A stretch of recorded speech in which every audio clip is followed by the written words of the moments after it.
그날 밤 야곱은 자리에서 일어나 두 아내와 두 여종과 11명의 아들을 데리고 야복강 나루를 건넜습니다.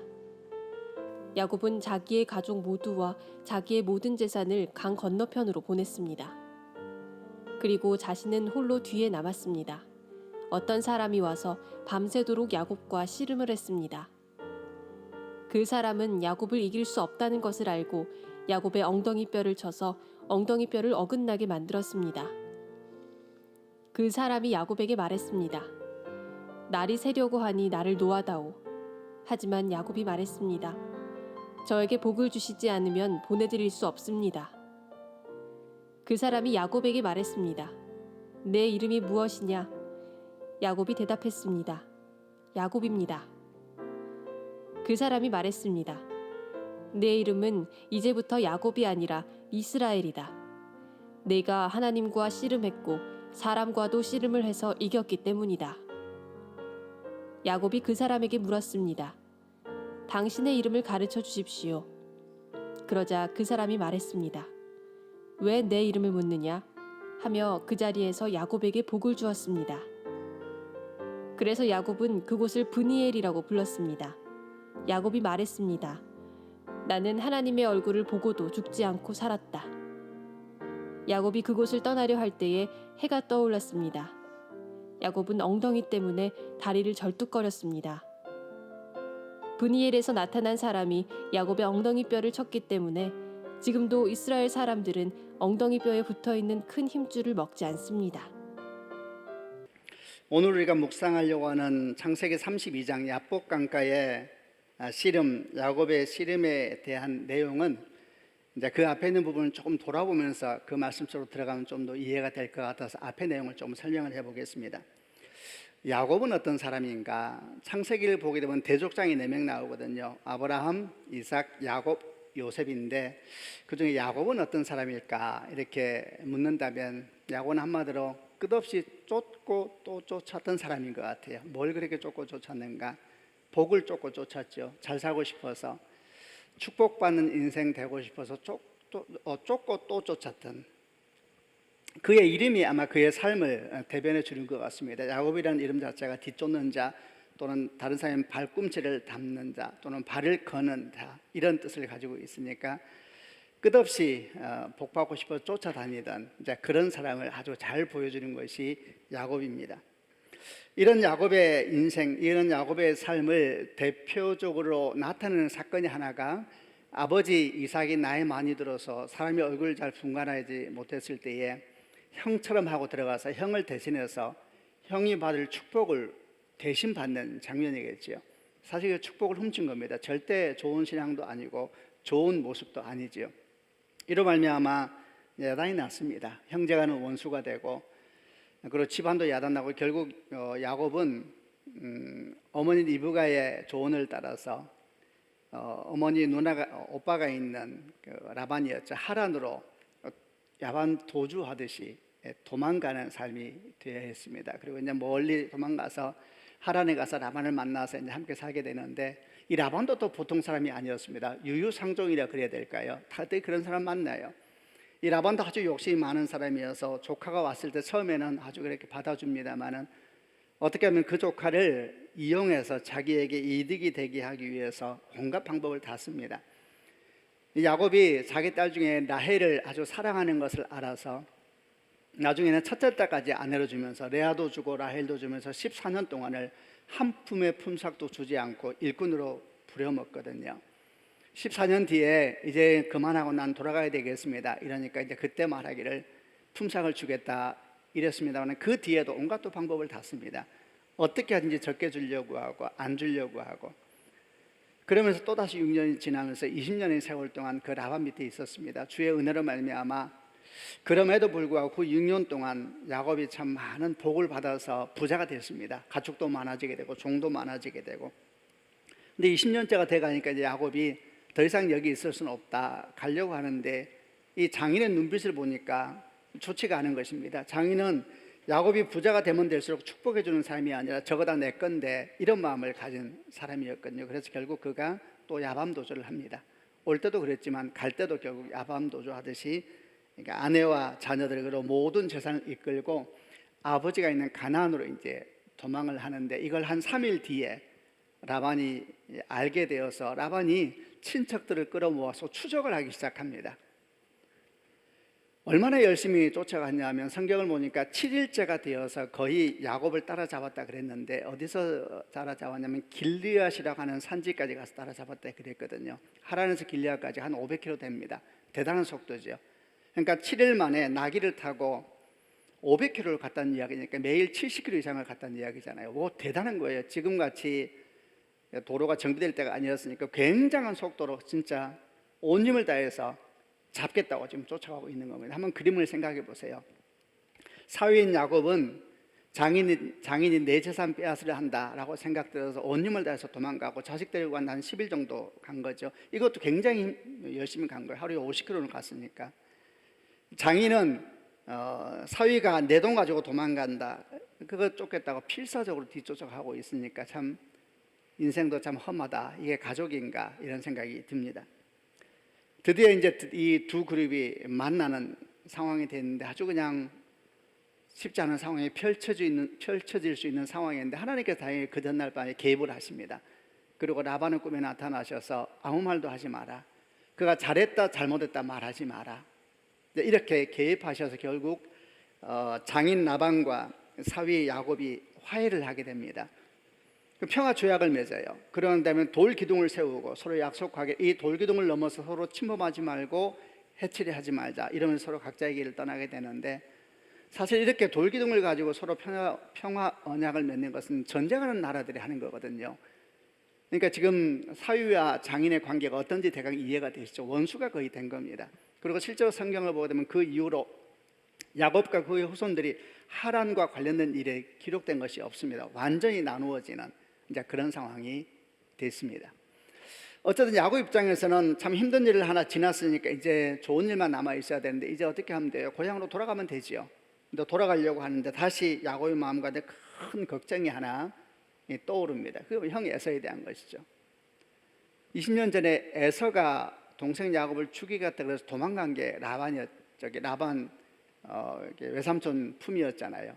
이제 외삼촌에 대한 위기가 끝나고 나니까 마음속 깊이 있었던, 항상 마음 가운데 있었던 두려움이죠. 그 형에 대한 두려움이 다시 올라오기 시작하니까 또 이제 걱정이 가득 차게 되어서 그가 어떻게 행동하냐 하면은 사람을 먼저 보내서 형에게 인사를 먼저 전하게 합니다. 우리가 여기까지 왔고 이렇게 되었고 형에게 인사를 전합니다.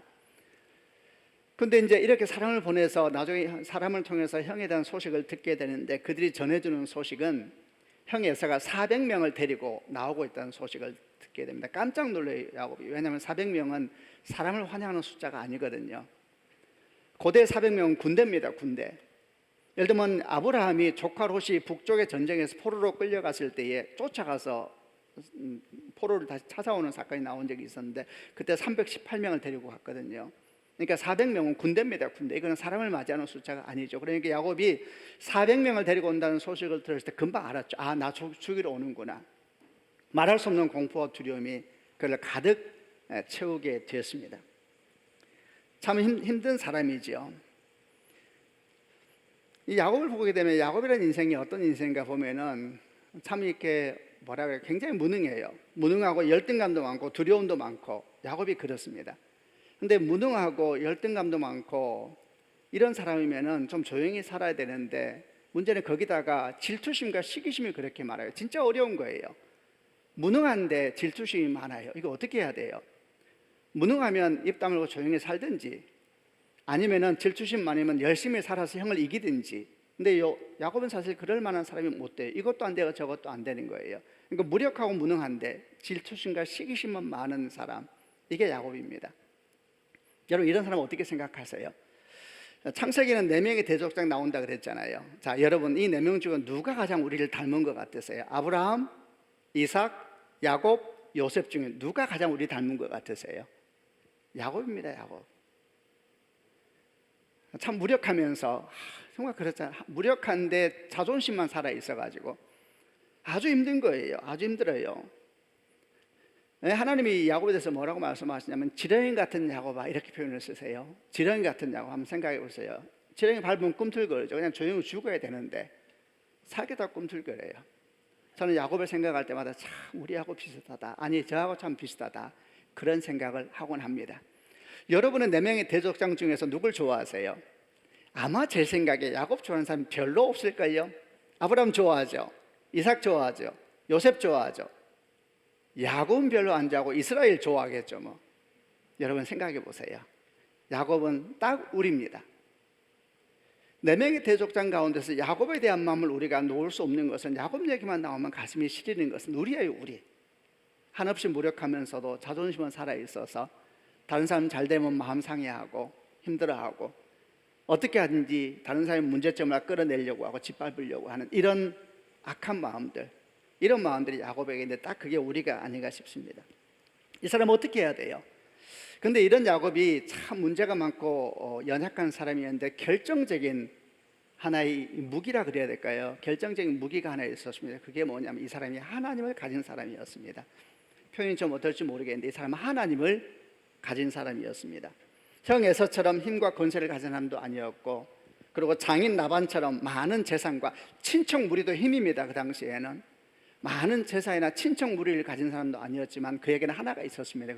그에게는 하나님이 있었습니다. 그게 그의 유일한 힘이었죠. 그리고 야곱은 이 결정적인 위기 앞에서 그 하나님을 붙들고 나아가기 시작합니다. 그게 오늘 우리가 보려고 하는 야복강가에서 하나님과의 씨름에 대한 이야기입니다. 그리고 그날 밤에 야곱 인생은 중요한 전환점을 겪게 됩니다. 그게 뭐냐? 야곱이 이스라엘로 변화되는 그 밤을 경험하게 되거든요. 야곱은 누군가? 하나님 믿으면서도 끝까지 자기 힘으로 살려고 했었던 그런 인생이었다면 이스라엘은 하나님 믿을 뿐만 아니라 하나님과 함께 인생을 만들어가는 사람, 이 변화가 그날 밤 야복강가에서 이루어지게 됩니다. 우선 여러분 이 말씀을 나누기 전에 축복합니다. 우리가 이제 새해를 맞이하는 2달 동안 명화를 통해서 하나님을 보자라는 말씀을 나누고 있는데 금년 한 해가 정말 야곱으로 인생을 사는 것이 아니라 이스라엘로 인생을 사는 축복이 있기를 바랍니다. 아멘. 정말 금년 한 해가 하나님 믿는다 그러면서 지 힘으로 인생을 만들어가는 사람이 아니라 믿을 뿐만 아니라 하나님과 함께 인생을 만들어가는 사람, 그런 이스라엘이 되어서 정말 승리하고 축복받는 귀한 한 해가 되시기를 바랍니다. 그러면 이제 말씀 속으로 들어가 보아서 여러분 인생이 야곱에서 이스라엘 되기 위해서 우리에게는 어떤 신앙의 태도가 필요한 것일까 한 2가지만 나누어 보려고 합니다. 첫 번째는 야곱이 이스라엘로 변화되기 위해서 첫 번째 필요한 것은 홀로 하나님 앞에 서는 경험을 반드시 가져야 된다라는 겁니다. 22절부터 24절까지를 한번 읽어보겠습니다. 제가 22절 읽겠습니다. 그날 밤 야곱은 자리에서 일어나 2 아내와 2 여종과 11명의 아들을 데리고 야복강 나루를 건넜습니다. 23절 야곱은 자기의 가족 모두와 자기의 모든 재산을 강 건너편으로 보냈습니다. 같이 읽겠습니다. 그리고 자신은 홀로 뒤에 남았습니다. 어떤 사람이 와서 밤새도록 야곱과 씨름을 했습니다. 이 상황을 잘 생각해 보셔야 돼요. 지금 야곱은 2 아내와 2 여종, 다 아내입니다. 4명이니까 2 아내와 2 여종, 그리고 11명의 아들, 아직 막내는 태어나기 전이거든요. 11명의 아들과 모든 재산을 강 건너편으로 먼저 보내고 홀로 남아 있었다, 이렇게 기록되어 있습니다. 아까 제가 앞에 나눴다시피 형이 온다는 소식을 듣고 온갖 방법을 다하면서도 밤이 되자 두려워서 어떻게 할지 모르는 상황에서 마지막 가지고 있었던 자기의 가장 소중한 것을 강 건너편을 먼저 보내고 혼자 강 이쪽 편에서 주 앞에 단독자로 서는 시간이 그에게 온 겁니다. 그가 강 건너편을 보냈던 일은 무엇을 얘기하겠습니까? 2 아내와 2 여종, 그리고 11명의 아들과 모든 재산은 정말 그의 인생을 통해서 만들어 왔었던 그의 기쁨이죠. 지난 20년 동안 얼마나 힘들게 살았습니까? 정말 주연으로 여기까지 왔잖아요. 그래서 가정을 이루고 또 11명의 아들도 보게 되고 많은 재산을 갖게 되고 부자가 됐죠. 이 사람의 기쁨이고 이 사람의 삶의 보람이고 이 사람의 삶의 의미이고, 그게 이 2명의 아내, 2명의 여종, 그리고 11명의 아들과 많은 재산으로 상징되는 것인데 그 모든 것을 강 건너편으로 보내야 됐다 그랬습니다. 우리는 여기서 중요한 것을 하나 배우게 됩니다. 여러분, 정말 인생의 결정적인 순간에서는 아무도 우리는 없이 홀로 주 앞에 서야 되는 날이 올 겁니다. 우리를 결정적으로 함께할 사람, 마지막까지 우리와 함께할 사람은 세상에 아무도 없습니다. 결정적인 순간에 아내가 내 옆에 있을 것인가, 남편이 내 옆에 있을 것인가? 아닙니다, 여러분. 자식이 나의 피난처가 될까요? 재산이 나의 피난처가 될까요? 여러분 절대 오해하지 마세요. 성경은 분명히 말합니다. 마지막 결정적인 순간이 왔을 때에 그의 인생의 결정적인 순간이 되면 그는 홀로 주 앞에 서야 합니다. 우리는 기억하십시다. 우리는 정말 생명보다 귀한 사람들이 있어요. 지금 야곱에게 2명의 아내와 2명의 여종, 그리고 11명의 아들과 재산은 생명보다 귀한 겁니다. 그렇게 살아왔잖아요. 아무리 귀한 것이라도 결정적인 때가 됐을 때는 우리 옆에 있지 않습니다. 우리는 모두 다 단독자로 주 앞에 서게 될 겁니다. 결코 오해하지 마세요. 당신의 자녀가 당신의 미래가 아닙니다. 당신의 남편과 아내가 당신의 미래가 아닙니다. 우리는 마음껏 사랑하고 생명을 주기까지 보호해야 될 사람들은 맞아요. 그러나 그들이 결정적인 날에 우리 옆에서 우리 도움이 되지는 못합니다. 우리 도움은 오직 하나님 한 분이심을 기억하는 축복이 있기를 바랍니다. 야곱이 이스라엘 되는 진정한 변화, 그 변화 속에서 우리가 수고해서 얻은 것들, 우리가 가지고 있는 것은 전혀 도움이 되지 않더라는 이야기입니다. 하나님께 나아가서 내가 단독자로 서는 그 시간, 야곱이 이스라엘로 변화되는 이 중요한 변화에 있어서는 내가 가진 것들이 나의 결정적인 도움이 안 된다는 거예요. 우리가 가진 것이 많잖아요. 예를 들면 여러분 이렇습니다. 저는 목사인데 우리 아이들을 생각하면 우리 아이들은 엄마 아빠가, 저는 목사고 우리 아내는 사모잖아요. 그러니까 우리 아이들은 태어나면서부터 교회 다녔습니다. 그리고 하나님의 말씀을 듣고 하나님의 은혜를 듣고 유리하지요. 하나님을 믿는 데 있어서 어릴 때부터 예배를 드렸으니까, 어릴 때부터 당연히 교회 나왔으니까, 어릴 때부터 찬양을 듣고 또 말씀을 함께 공부하고 이랬으니까 그렇지 못한 집안보다 굉장히 유리합니다. 여러분 그렇다 해서 그 유리함이 곧 야곱이 이스라엘로 변한다는 것을 의미하지 않습니다. 그런 좋은 환경이 주어졌다 하더라도 야곱이 이스라엘 되는 변화는 그가 단독자로 주 앞에 설 때, 그때 변화는 시작되는 것입니다. 지금 야곱을 한번 보세요. 야곱이 대단한 사람입니다, 여러분. 야곱의 할아버지가 아브라함입니다. 야곱의 아버지가 이삭입니다. 그의 어머니가 리브가입니다. 얼마나 대단합니까? 여러분, 이삭이 얼마나 훌륭한 아버지입니까? 이삭이 그의 인생에 아주 결정적인 사건이 아버지 아브라함과 함께 있었잖아요. 우리가 잘 알죠. 창세기 22장에 모리아의 한산에서 아들을 번제로 드릴 때에, 여러분 이 아브라함의 믿음의 최고치였습니다만 그때 그 믿음을 함께 완성했던 사람이 아들 이삭입니다. 대단한 사람입니다. 여러분 이삭이 살아오면서 아들들 에서와 야곱을 양육하면서 자기가 만난 하나님 얘기했을까요? 안 했을까요? 모리아산에 번제 얘기했을까요? 안 했을까요? 저는 다 했을 거라 생각합니다. 어떻게 안 하겠어요? 저도 제 아이들에게 우리 하나님 얘기합니다. 그리고 제가 하나님 얘기하면 저는 정말 자랑스럽습니다. 제가 자랑스러운 것이 아니라 나의 하나님이 너무 감사해요. 그리고 하나님 얘기하면 이렇게 자신감이 생겨요. 나를 생각하면 자신이 없는데 내게 주신 하나님의 은혜를 생각하면 믿어져요. 우리 아이들에게 그렇게 할 것이다. 여러분 저도 제가 만난 하나님을 내 아이에게 전합니다. 그럼 여러분 이삭이 자기가 만난 하나님을 야곱에게 전했을까요? 안 전했을까요? 모리아산에 번제 사건 얘기했을까요? 안 했을까요? 100% 했을 겁니다.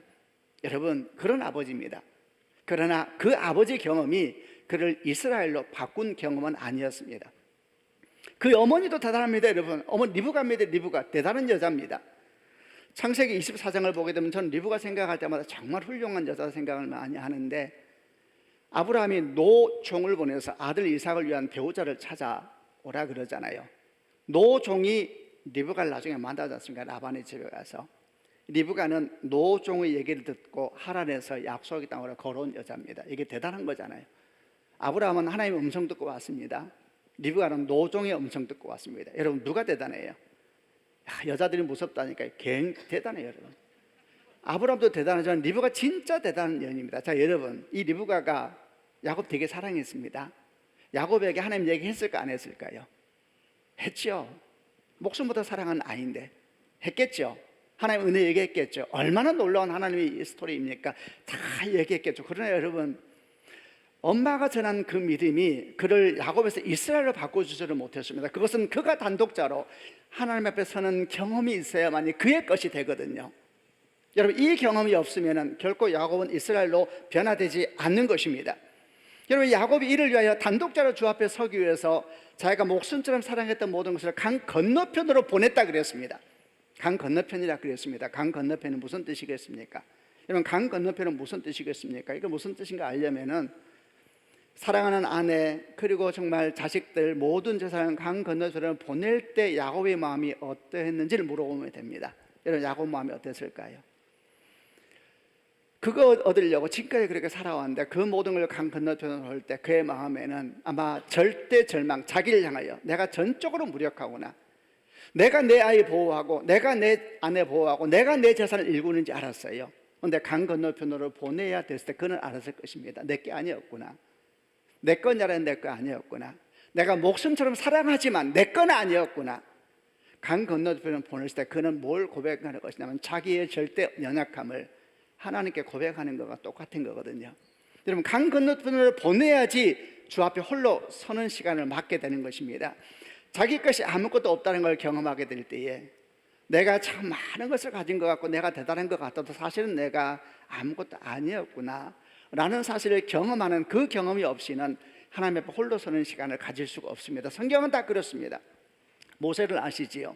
어머니 요게벳은 모세를 갈대상자에 넣어서 강 건너편으로 밀어야 됐습니다. 그러고 난 다음에 그는 울면서 통곡하기 시작하는 것입니다. 요게벳도 하나님 앞에 단독자로 서는 것입니다. 우리는 우리의 모든 걸 주 앞에 내어드리고 내 것이 없었구나, 아무것도 없습니다. 여러분 내 것이 없었구나, 그렇게 사랑하지만 정말 그렇게 아끼지만 내 것이 없었고 다 주 앞에 내어드리면서 내 것이 아니라 주님의 것이었습니다. 이렇게 강 건너편을 보내고 난 뒤에야 그때 우리는 단독자로 주 앞에 서는 경험을 하게 됩니다. 여러분 다시 한번 축복합니다. 우리 모두가 정말 이 야곱처럼 단독자로 주 앞에 서는 축복이 있기를 바랍니다. 그래야지 야곱이 이스라엘 변화되는 씨름이 시작되는 것입니다. 강 건너편으로 보내기 전까지는 단독자의 경험은 없습니다.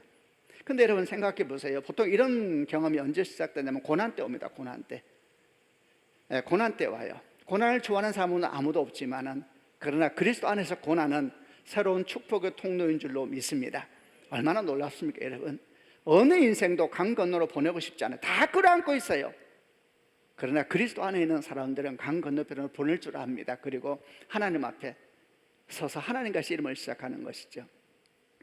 하나님 앞에 서서 하나님께서 내 인생에 소망이 있습니다, 정말 나의 인생의 방향이 있습니다, 이렇게 고백하기 위해서 고난 때를 오히려 하나님 앞에 단독자로 서는 경험의 때로 바꿔버릴 수 있는 것이 믿음이고 그리스도인이라고 생각을 합니다.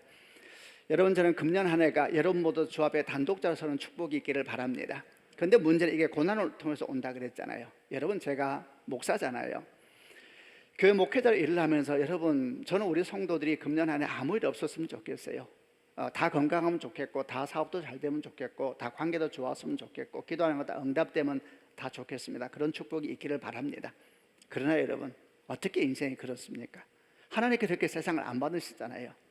위기가 옵니다. 관계적인 위기가 올 것이고 건강 위기가 올 것이고 재정의 위기가 올 것이고 여러 위기가 올 거예요. 여러분 그 위기가 올 때 오늘 이 야곱의 모습을 기억하는 축복이 있기를 바랍니다. 그 위기가 올 때 그 위기를 그저 위기 자체로 끝내지 마시고 강 건너편에 모든 걸 내어드리고 주 앞에 단독자로 서는 시간으로 만들어버리는 축복이 있기를 바랍니다. 그럴 때 그 위기는 위기로 끝나지 않고 하나님 앞에서 야곱이 이스라엘로 변화되어지는 그 어떤 것으로 바꿀 수 없는 은총의 시간이 될 줄로 믿습니다. 여러분 꼭 그런 한 해가 되는 축복이 있기를 바랍니다. 우리는 다 하나님 앞에 단독자로 서야 되기 때문입니다. 저는 이제 결혼해서 아내가 있는데 저는 저희 아내하고 연애를 되게 오래 했습니다. 그 결혼한 지도 벌써 한 30년 됐네요. 참 열심히 살았네요. 근데 제가 저희 아내하고 연애하고 살아오면서 느꼈던 마음이 있습니다. 저는 저희 아내를 볼 때마다 참 하나님이 이 여인을 정말 사랑하시겠구나 이런 생각 진짜 해요. 참 하나님이 이런 여인을 복 안 주시면 누구에게 복 줄까 생각을 해요. 근데 이런 생각을 하다가 저를 생각할 때는 어떤 생각이 드냐면 자신이 없어요. 우리 아내를 보면 정말 주님이 사랑하시겠구나 이런 생각이 드는데 저를 생각하면 참 하나님도 힘드시겠구나. 저를 생각하면 그런 생각이 든단 말이에요. 그래서 제가 초창에는 어떤 생각을 했냐면 하나님 나를 부르셨단 말입니다. 왜 부르셨을까 생각하니까 아내 때문에 생각했어요. 하나님이 아내를 너무너무 사랑하는데 아내 옆에 뭐가 하나 붙어있는 거예요. 그러니까 아내를 너무 사랑해서 그냥 하나 더 부사리로 붙여준 거 있잖아요. 저는 그걸 저라고 생각했던 적이 있었습니다. 여러분 결혼하다 보면 그러잖아요. 아주 싫은데 그냥 딸이 죽으라 좋아하니까 그 어떻게 하겠냐, 같이 살아야지, 그러면 니도 복 받아라 이렇게 주잖아요. 그런 식으로 저를 생각하곤 했습니다. 더부살의 신앙 같은 것이죠. 실제로 그렇게 생각하다 보니까 여러분 삶이 행복할 수가 없습니다. 그런데 어떻게 생각하세요? 여러분 이렇게 생각하는 사람이 생각보다 많지 않습니까? 여러분 만약 내 신앙이 더부살의 신앙으로 끝나버린다면 그것처럼 사실 불쌍한 사람이 어디 있습니까? 그러면 어떻게 기도하겠어요? 삶의 위기가 오고 아픔이 올 때에 항상 기도 부탁하고 다니겠죠. 누구에게? 좀 더 하나님께 가까워 보이는 사람에게 여보 기도 좀 해줘. 또 누구 가까워 또 기도 부탁하는 건 나쁘지 않아요. 그런데 자신이 없어서, 왜냐하면 신앙의 근본이 강건하지 않으니까 계속 부탁하고 다닌다면 어떻게 그것이 행복하겠습니까? 여러분 우리는 더부살의 신앙을 빨리 극복해야 됩니다. 아멘이죠. 하나님은 나를 부르신 것입니다. 내 아내를 부르신 하나님은 나를 부르셨습니다. 근데 반대로 저희 아내도 그런 생각을 했더라고요. 저희 아내도 하나님이 우리 남편을 목사로 불러주셔서 나를 그냥 내가 옆에 어떻게 붙어있다가 이렇게 복을 받는구나 생각을 했다는 거예요. 여러분 그렇지 않죠. 우리 각자를 하나님께서 부르신 것을 믿습니다. 아내를 부른 하나님은 나도 부르셨고 나를 부르신 하나님은 제 아내도 부르신 것입니다. 우리는 모두 단독자로 주 앞에 서서 그 하나님을 나의 개인적인 하나님을 만나는 축복이 있어야 될 줄로 믿습니다.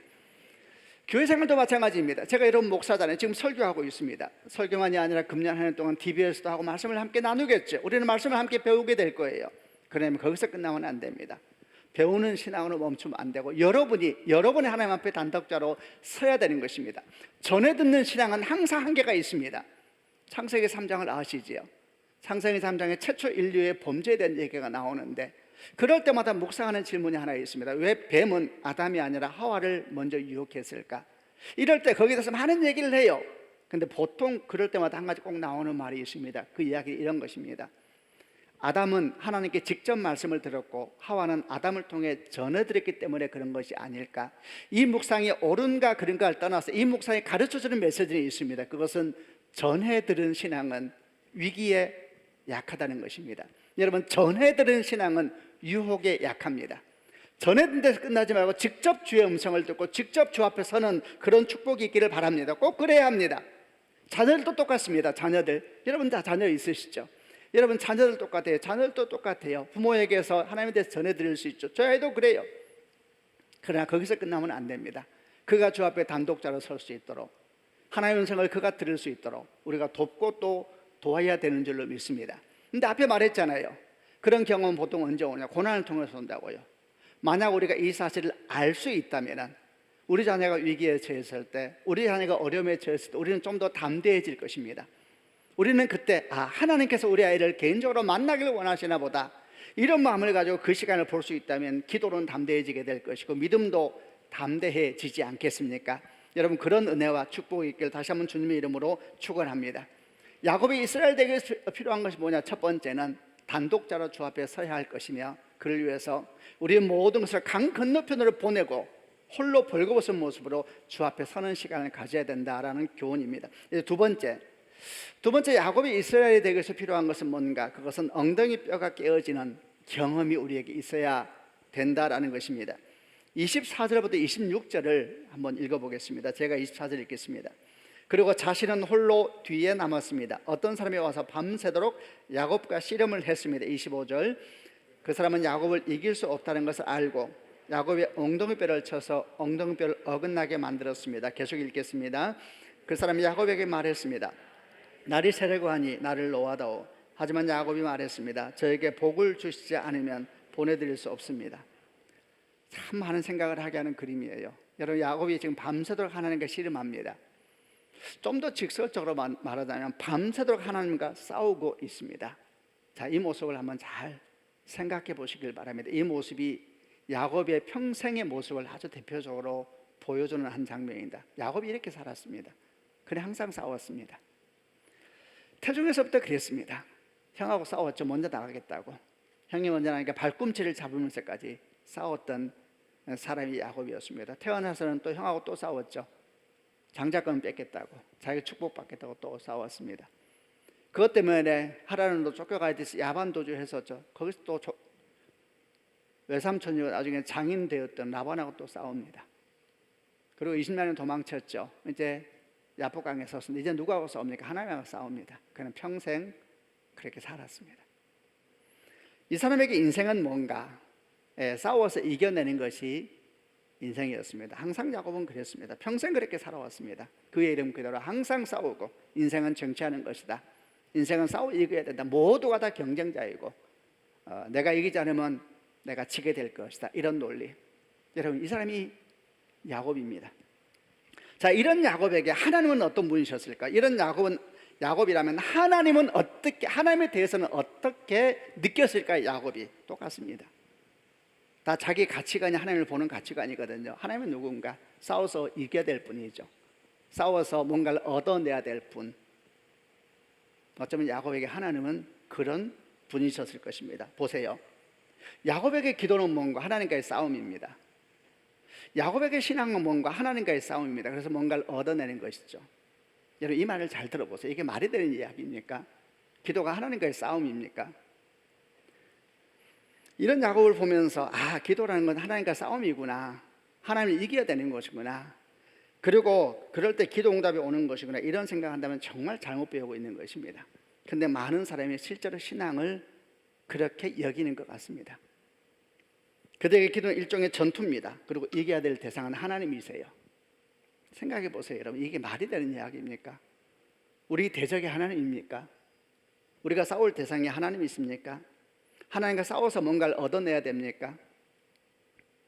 하나님은 우리에게 주고 싶지 않으신데, 하나님은 우리에게 주고 싶지 않은데 우리가 그냥 싸워서 하나님이 지겨워서 우리한테 뭔가를 주시도록, 이런 대상이 우리 하나님이 있습니까? 정말 잘못된 것이죠. 사실 야곱의 야복 가까이 씨름은 그렇게 좋은 신앙의 본이 아니었습니다. 그는 하나님과 싸우려고 합니다. 하나님이 이겨보겠다 그래요. 참 불쌍한 인생이죠. 사실 그 밤에 그 인생이 근본적으로 깨어져 버리고 무너져 버렸습니다. 우리가 야곱을 보면서 그가 결사적으로 기도하려고 했던 것은 배워야 돼요. 그러나 기도가 이런 것이구나, 하나님과 싸워서 뭔가를 얻어내는 것이구나 라고 생각한다면 절대 그것은 오해입니다.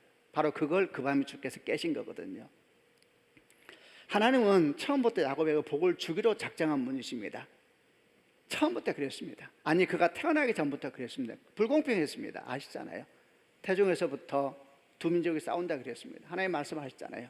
큰 자가 작은 자를 섬길 것이다. 하나님은 처음부터 야곱 편이셨습니다. 이걸 가지고 어떤 사람이 야곱이 불공평하다 그랬는데, 불공평해요 원래 하나님은. 근데 아셔야 돼요. 여러분이 야곱입니다. 어떤 사람 자기가 애선지 알아요. 하나님 불공평해요. 왜? 여러분과 저 같은 사람을 똑같이 부르시니까 불공평한 겁니다. 불공평해요. 야곱은 하나님이 처음부터 택했습니다. 그냥 좋아하기로 결정한 존재가 야곱. 그게 자식이잖아요. 자식은 그냥 좋은 거 아니에요. 태중에서부터 야곱을 축복하기로 결정한 분이죠. 근데 그보다 더 했어요. 그가 기도해서 복을 얻어낸 게 아닙니다. 원래 그는 복의 사람이었습니다. 이것도 그것만이 아니에요. 그에게 처음 준 약속도 아니고 그의 할아버지 때부터 대대로 집안에 계속해 준 약속입니다. 아브라함에게 주신 약속 기억하시죠? 처음 불러냈을 때 하나님 말씀하셨잖아요. 너의 본토 친척 아버지 집을 떠나 내가 내게 줄 땅으로 와라. 내가 너로 큰 민족을 이루고 네가 네 이름을 창대하게 할 것은 너는 복이 될지라. 처음부터 그러셨어요. 나는 너를 복 주기로 결정했다. 이미 너는 복을 받았다. 더 나아가서 너는 복의 통로가 될 것이다. 이렇게 처음부터 말씀하셨다고요. 우리는 야곱의 기도의 모습을 보면서 그의 열정은 본받되 기도라는 것은 싸워서 빼앗는 것이다 라는 말도 안 되는 생각으로 이어져서는 안 될 것입니다.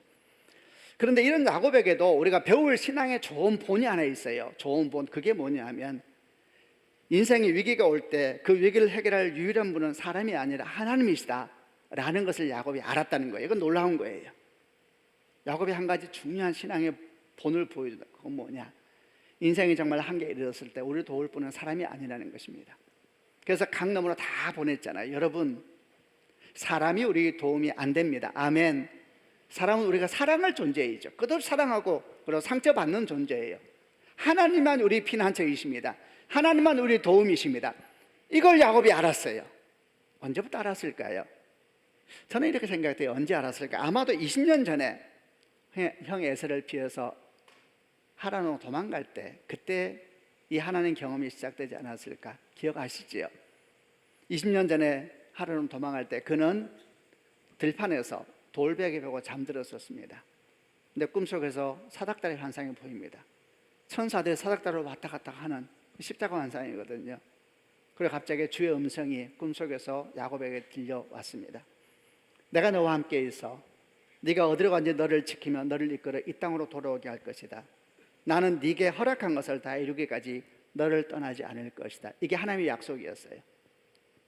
야곱이 깜짝 놀라서 꿈에서 깨고 아, 이곳이 하나님이 계셨구나 이러면서 배우고 잤던 돌을 세워서 기둥을 삼아서 하나님께 예배를 드리잖아요. 그리고 이런 소원 기도를 했었습니다. 하나님이 나와 함께 계셔서 내가 가는 길에서 나를 지키시고 먹을 것과 입을 것을 주시고 내가 편안히 아버지 집으로 돌아오게 하시면 여호와는 나의 하나님이 되실 것이고 내가 기둥으로 세운 이 돌이 여호와 하나님의 집이 될 것이며 하나님께서 내게 주신 모든 것에서 10분의 1을 반드시 하나님께 드리겠습니다. 사실 이게 처음 야곱이 하나님 경험입니다. 그전에는 다 조상이 들려줬던 하나님이었다가 이때 처음 하나님을 만나거든요. 이렇게 그가 소원을 했었는데 정말 그 뒤 20년 동안 하나님은 한 번도 야곱을 실망시키지 않으셨죠. 한 번도. 눈동자처럼 지켜주셨습니다. 그리고 마침내 바로 얼마 전에 라반이 조카 돈 사위 돈 내끌어가는 쫓아오면서 죽이게도 쫓아왔을 때 그 밤도 개입하여 주셨죠. 말씀하셨죠. 아무 말 하지 말라고. 야곱이 잘했다 잘못했다 하지 말라고. 이게 무슨 말인지 알아요? 야곱이 문제가 많다는 의미 아닌가요? 그래도 말하지 말래요. 아무 말 하지 마라. 이 모든 과정을 통해서 야곱은 뭘 보았을까요? 그렇구나. 결정적인 순간에 나의 도움은 하나님이시구나. 이걸 야곱이 배운 것 같아요. 그건 정말 우리가 배워야 될 신앙이죠. 근데 그러다 보니까 더 묘해요. 여러분 보세요. 야곱은 지금 하나님이 나의 결정적인 도움이라는 걸 알아요. 근데 동시에 그는 자기 힘으로 자기 인생을 만들어 가려는 그 인생의 기본 축은 바꾸지 않아요. 지금 상황이 이해되세요? 말하자면 이런 것 같아요. 우리로 말하자면 하나님이 나의 구원자이시래요. 예수께서 나의 주님이시래요. 그런데 진정 자기 인생의 주권을 안 드려요. 그게 야곱입니다, 여러분. 여호와가 당신과 함께 하신다는 걸 알아요. 그분이 나의 도움이라는 것도 알아요. 그런데 자기 인생을 자기 힘으로 만들어 가려고 하는. 그러니까 예수께서 나의 구원자이시다 이러면서 정말 주권은 돌려드리지 않는, 여러분 그 사람이 야곱입니다. 아주 모순적인 신앙을 가지고 있었죠. 그게 야곱입니다. 야곱. 딱 우리 아니에요. 그래서 하나님께서 어떻게 하셨는가? 그의 인생의 근본을 치십니다. 그게 엉덩이뼈입니다. 엉덩이뼈를 치세요. 환도뼈, 고관절, 대퇴골, 허벅지 관절. 구약에서는 이 엉덩이뼈가 어떤 의미가 있냐면 인생의 중심축과 같은 것이었습니다. 그의 인생을 상징했습니다. 그래서 보통 이 환도뼈 손 놓고 맹세하게 했습니다. 아브라함이 노정을 보낼 때 거기 손 놓으라 그러거든요. 그리고 거기에 칼을 찼거든요. 엉덩이뼈라는 그의 인생을 말하는 것, 삶의 중심을 말하는 그 중심축을 쳐버리십니다. 어떻게 됐을까요? 예, 그는 쓰러졌죠. 쓰러지고 다시 일어나려고 했을 때 어떻게 일어나겠어요? 예, 그 당당했던 야곱이 절름발이가 되어버렸습니다. 그리고 여러분, 하나님께 쓰림이 어떻게 되겠어요? 한번 생각해 보세요. 하나님은 야곱에 뭘 치신 걸까요? 예, 말 그대로입니다. 그의 삶을 가로지고 있었던 견고한 진과 같은 인생의 중심축, 그거 치신 겁니다. 그게 뭐예요? 하나님 믿는다면서도 주권을 안 드리고, 하나님 믿는다면서 지 힘으로 지 인생 만들겠다고, 여기가 싸우고 저기가 싸우고 가는 곳마다 원수 만들고, 아버지하고 원수 만들고 형제하고 원수 만들고, 엄마가 이러면 큰일 나겠다 빨리 도망가려고, 다시는 그들의 엄마 못 만납니다. 외삼촌 집에 가서는 외삼촌하고 원수되고, 두 아내도 원수됩니다. 4명의 아내가 낳은 자식들도 다 원수됩니다. 가는 곳마다 경쟁, 오직 경쟁, 내 힘으로 인생 만들겠다고. 그게 야곱의 인생을 가로지는 인생의 중심축이었고, 그거 깨버립니다. 그거 깨지 않으면 절대 야곱은 이스라엘이 안 되거든요. 인생의 그런 가치관, 그 가치관이 깨어질 때에 야곱은 이스라엘로 변화되는 것입니다. 하나님께서는 그에게 뭘 가르쳐 주기 원했을까요? 이미 축복은 네 앞에 있다는 거예요. 내 사랑하는 아들아, 이미 너는 축복을 받은 사람이다. 이 말씀을 믿음으로 받는 축복이 있기를 바랍니다. 이미 축복은 우리에게 주어졌습니다. 이미 성령은 우리 안에 계십니다. 아멘. 이미 성령이 우리 안에 계신다고요. 성경이 말씀하고 있잖아요. 이미 하나님의 은혜는 내 안에 있다고요. 기도에서 얻어내는 게 아니라고요. 신앙생활에서 얻어내는 게 복이 아니라고요. 이미 예수는 내 안에 계시다고요. 이미 성령은 내 안에 계시다고요. 이미 축복은 내게 선언되었습니다. 아멘. 근데 그걸 모르고 자기가 신앙생활 잘하면 그거 취할 줄 알고, 기도 많이 하면 그걸 취할 줄 알고, 이상이 삐뚤어진 신앙 가지고 있는 그 근본적을 치지 않으면 인생은 피곤한 것이고, 믿는다 그러면 삶을 결국 주권은 자기가 가지고 있는 묘한 신앙, 지뢰인 같은 야곱이 되는 것입니다. 그러니까 축을 치시는 거예요. 그리고 말씀하는 것이, 이미 나는 너에게 복을 줬고 너는 이제 복을 쫓아가는 것이 사람이 아니라 복을 누리는 사람이 되어야 한다. 여러분, 복을 누리는 사람이 되시길 바랍니다. 우리 안에 이미 하나님의 은총이 있다고 믿으시는 축복이 있길 바랍니다. 여러분 생각해 보세요. 그걸 쫓는 사람이 이길까요? 이미 내게 있는 복을 믿으면서 그 복을 받은 사람답게 사는 사람이 승리할까요? 후자입니다. 후자. 내 안에 성령의 계승을 믿고 그 성령께서 내게 일하시면서 주목하며 사는 사람이 성령 충만한 사람일까요? 성령이 없어서 성령이 임하소서, 성령이 임하소서 맨날 외치고 사는 사람이 성령 충만한 삶을 살까요? 우리 안에 성령이 계시다고요. 우리 고민은 뭐냐? 성령이 계시는데 왜 나는 성령께 순종하지 못할까? 이게 고민이 돼야 되는데, 마치 성령이 안 계셔서 자기가 성령 충만 못 받은 것처럼 말하는 사람이 있다고요. 아닌데, 성령이 계시는데 관심도 안 가지면서, 성령이 계시는데 관심도 없이, 여러분 제가 그런 말 자주 하죠. 부모님 모시는 게 쉬운 거 아니죠. 근데 부모님을 안 모시는 사람보다 모시는데 모셔놓고 죽은 사람 취급하는 자식이 더 나쁜 거예요. 하나님 우리가 안에 오셨습니다. 아멘이죠. 이미 축복은 선언됐습니다. 아멘이죠. 십자가 사건 이미 일어났습니다. 아멘이죠. 근데 그걸 안 믿고 자기 인생을 자기가 만들겠다고 달려가는 사람은 야곱이거든요. 야곱요. 그거 치시면서 이미 네게 임한 하나님의 축복을 믿으며 그 축복을 흘려보내고 누리고 살아가는 그런 사람이 되도록 하나님께서 그를 야곱에서 이스라엘로 바꿔버린 것입니다. 생각해 보세요. 만약에 내게 이미 축복은 주어졌다라는 걸 내가 믿는다면 인생은 어떻게 될까요? 근본적인 감사함이 우리 가운데 있을 것입니다. 아멘이죠. 근본적인 평화가 우리 가운데 있을 것입니다. 그럴 때 사도 바울이 기도한 거 있잖아요. 항상 기뻐하라, 실망하라, 범사에 감사하라. 그 말씀이 우리에게 이루어지는 것입니다. 아멘이죠. 우리 가운데 이미 그런 축복이 주어졌다는 걸 믿고 삶을 바라보고 기도하고 축복하고, 그럴 때에 막힘이 없이 하나님의 역사가 나타나게 되는 것입니다. 이미 복을 받았는데, 이미 은총이 내게 주어졌는데 그걸 못 믿고 자기 힘으로 여기가 싸워대고 저기가 싸워대는 이 구약의 야곱은, 여러분 구약의 사람이 아니죠. 오늘날 우리잖아요. 에베소서 1장 3절부터 5절까지 한번 읽어보겠습니다. 에베소서 1장 3절부터 5절인데 제가 3절 읽겠습니다. 우리 주 예수 그리스도의 아버지 되시는 하나님께 찬양을 드립니다. 하나님께서는 하늘에 있는 모든 영적인 복을 그리스도 안에서 우리에게 내려주셨습니다. 4절, 하나님께서는 이 세상이 창조되기 전 그리스도의 사랑 안에서 우리를 흠없는 거룩한 백성으로 선택하셨습니다. 또한 이때부터 예수 그리스도를 통해 우리를 자녀 삼으기로 작정하셨습니다. 하나님께서 이 일을 바라시고 또 기뻐하셨습니다. 아멘. 다 완료형입니다. 하나님께서는 하늘에 있는 모든 영적인 복을 그리스도 안에서 우리에게 내려주셨습니다. 세상이 창조되기 전에 그리스도의 사랑 안에서 우리를 흠없는 거룩한 백성으로 선택하셨습니다. 또한 그때부터 그리스도를 통해 우리를 자녀 삼기로 작정하셨습니다. 창조 전에 나는 이미 택함 받은 사람이고 은혜 받은 사람이고 복 받은 사람이고, 그럼 나는 어떻게 살면 되냐? 그 복의 사람은 살면 돼요. 복을 흘려보내는 백성이 되는 축복이 있기를 바랍니다. 여러분 생각해 보세요. 이 안에 근본 영이 다를 때에 행동이 달라지는 거잖아요. 하나님께서 여러분과 저에게 은혜 베풀어 주셔서 축복을 쫓아가는 야곱의 인생이 아니라 축복을 누리는 이스라엘이 되는 인생이 되기를 주님의 이름으로 축원합니다. 그러기 위해서는 인생의 근본 축이 바뀌어야 됩니다. 그 엉덩이뼈를 치는 사건입니다.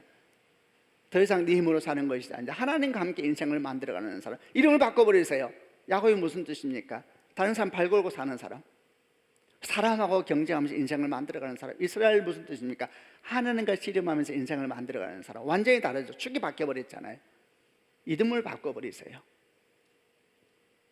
하나님께서 저희는 우리 인생을 정말 근본으로부터 변화시키는 축복이 있기를 바랍니다. 그게 두 번째, 야곱이 이스라엘 되기 위해서 우리에게 필요한 신앙의 태도입니다. 여러분은 여러분 가운데 이미 하나님의 축복이 임하였음을 믿습니까? 아멘. 크게 아멘 하세요. 여러분 가운데 이미 축복이 임하였음을 믿습니까? 여러분이 기도 열심히 해야 복이 온다고 생각합니까? 도대체 하나님이 누구십니까? 여러분이 기도 열심히 하고 헌신 열심히 하면 그때 복이 온다고 생각합니까? 아닙니다. 이미 복은 우리 안에 넘치는데 우리가 막고 있는 것입니다. 우리가 믿음이 없어서 막고 있고, 불신으로 막고 있고, 불안해서 막고 있고. 근데 하나님께서 우리를 홀로 세우시고 우리 엉덩이뼈를 치실 때 정말 강물이 터지듯이 우리 삶 가운데 주의 평화가 임하게 될 줄로 믿습니다.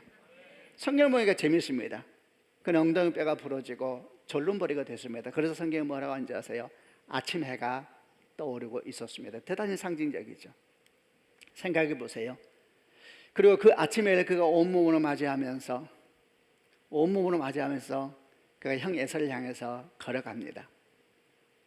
절로 그러면서 걸어가겠죠. 근데 걸어갈 때 저 멀리서 400명의 군대를 데리고, 사실 그건 정말 죽이러 오는 거거든요. 환영하는 숫자 아니라고요. 다 오는데 하나님이 개입하세요. 갑자기 그가 울기 시작합니다. 설명할 여러 생각이 들어요. 어쩌면 에서는 분노로 왔다가 그때 절뚝거림이 오는 한 인간을 보았을지 모르죠. 그리고 설명할 수 없는 눈물이 안에서 쏟구쳐 올라왔을지 모릅니다. 이해되세요? 하나님의 터치가 임한 겁니다.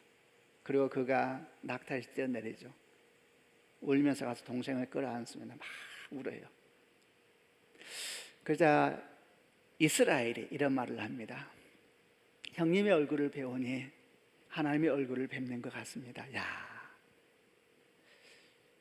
하나님의 얼굴을 뵙는 것 같아요. 어떻게 이런 말을 할 수가? 그가 이미 하나님의 얼굴을 보았거든요. 간밤에 하나님과 씨름한 그 자리를 분이엘이에요. 분이엘, 하나님의 얼굴이라는 뜻이에요. 그 하나님의 얼굴을 보았거든요.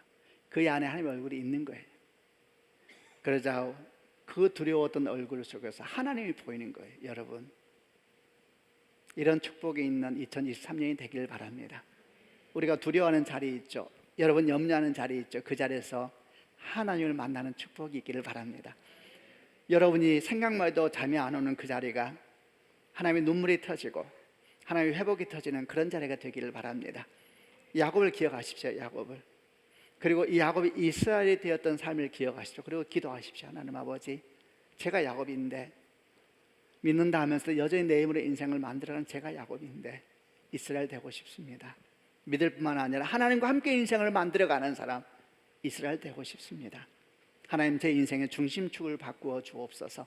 제 엉덩이뼈를 부러뜨려 주시옵소서. 나의 무능함을 내가 인정하게 하여 주시고 주와 함께 아침을 맞이할 수 있는 하나님의 사람이 되게 하여 주옵소서. 여러분, 그럴 때에 모든 막힘이 열리고 매임이 자유케 되고 정말 하나님의 회복과 치유가 임하는 은혜가 임할 줄로 믿습니다. 축복합니다. 금년 한 해가 그런 한 해가 되기를 바랍니다. 아멘. 모두 다 야곱이 아니라 이스라엘 변화되어지고 두렵고 떨리는 자리가 정말 아침 해를 맞이하는 축복의 자리로 변화되는 그런 2023년, 그런 복이 있기를 바랍니다. 우리는 근본이 야곱이지만, 여러분 야곱이에요? 난 요셉이다. 야곱이에요? 나는 근본이 야곱이지만 그러나 나는 이스라엘입니다. 아멘이죠. 지레인 같은 더 야곱아. 맞아요. 지레인 같은 너요. 예, 주님 맞아요. 그러나 도와주세요. 야복강가 이야기는 우리 이야기입니다. 다시 떨쳐 일어나서 비록 우리가 연약해 보이지만 아침 해를 맞이하면서 하나님의 얼굴을 보는, 야, 얼마나 멋있어요. 두려움의 자리가 찬양의 자리가 되고 눈물의 자리가 기쁨의 자리가 되고 피하고만 싶었던 자리가 뛰어가서 껴안는 자리가 되고, 여러분 그런 인생이 돼야지요. 그런 한 해가 되고 그런 삶이 되기를 주님의 이름으로 축원합니다. 아멘. 기도하십시다. 다음은 가슴에 손을 얹으시길 바랍니다. 오늘 말씀을 드리면서 여러분에게 주시는 말씀은 무엇이었습니까? 그 말씀을 지금 가슴에 끌어안으시길 바랍니다. 여러분, 저는 주님의 이름으로 선언합니다. 우리가 야곱입니다. 야곱. 수천 년 얘기 아니라는 거 아시지요? 우리 이야기입니다. 복 받고 싶고 인생 좀 잘 살고 싶고 제대로 살고 싶고 정신없이 뛰어다녔던 우리가 야곱입니다. 주신 말씀 붙잡고 기도하십시다. 하나님 아버지, 우리가 이 말씀을 믿음으로 받아들입니다.